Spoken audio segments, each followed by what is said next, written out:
Hey, welcome back to the channel. I'm out on a ride with old Honey Bun right here.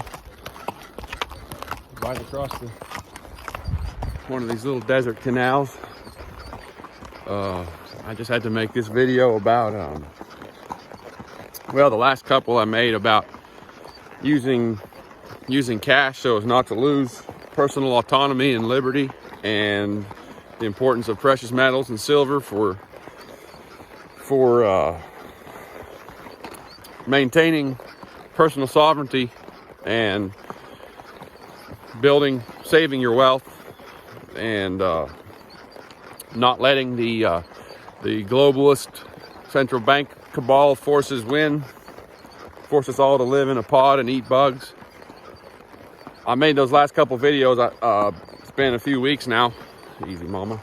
But the events in the last couple weeks have really made it easy to make my point.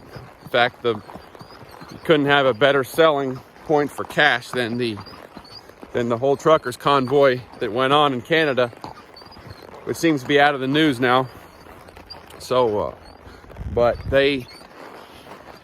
that's what happens when you have an authoritarian regime in power that thinks they can get away with it, and they will close your accounts, and you will no longer be able to participate in society and buying and selling. Kind of like one of those books in the Bible. Old Honey Bun doesn't like sheep, I guess.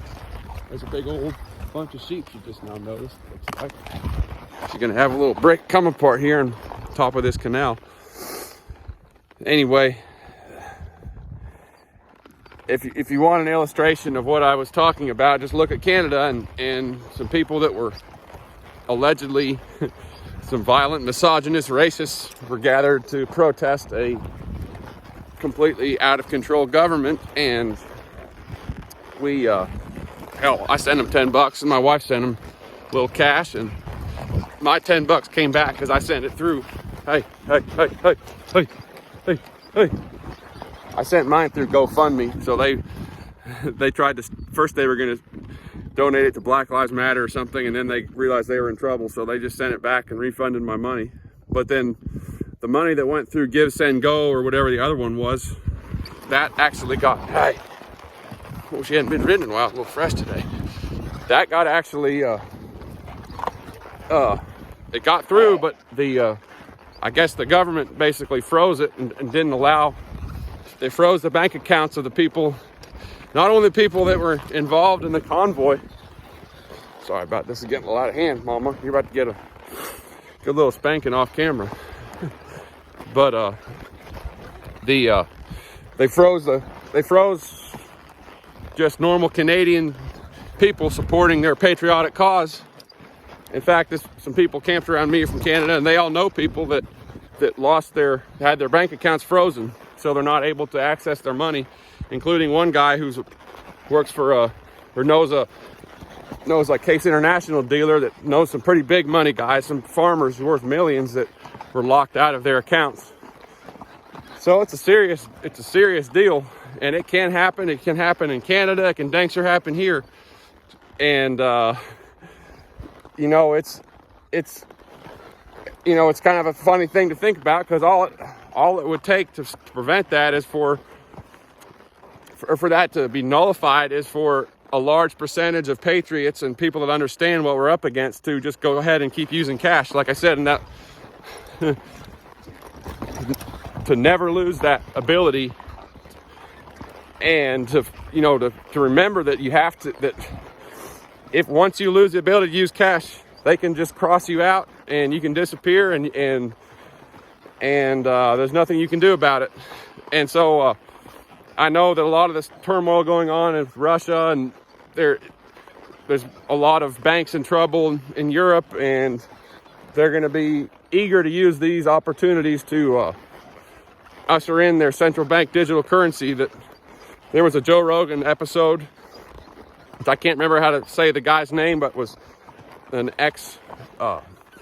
Arab extremist that was talking to him about what the whole plan is with the World Economic Forum and the programmable money. And that was a really good layout of what's going on and what these people want. Whoa. Whoa.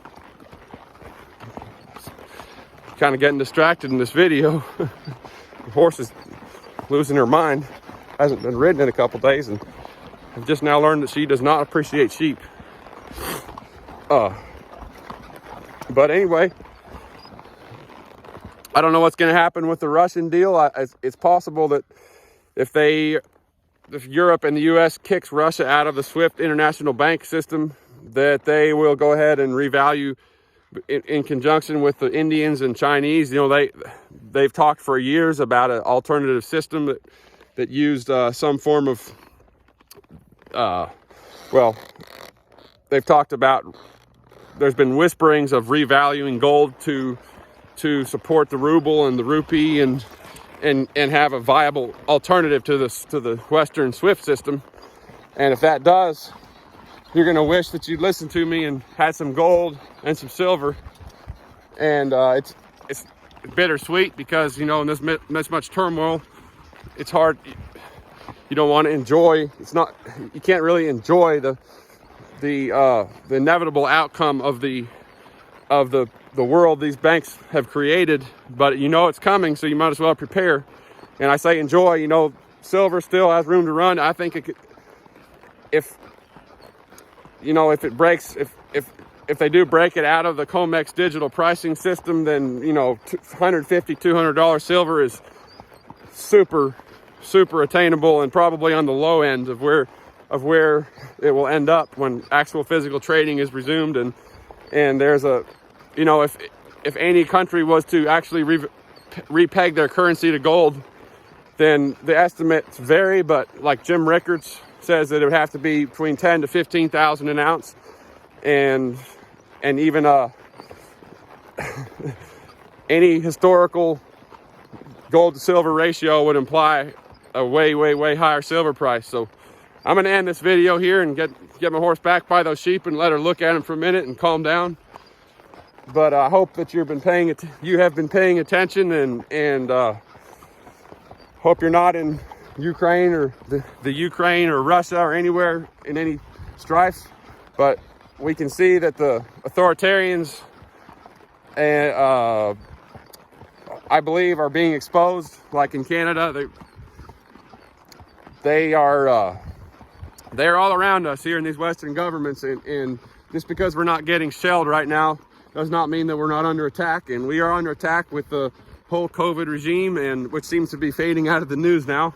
But you can see all NATO countries and George Soros and everyone is screaming about the Ukraine invasion.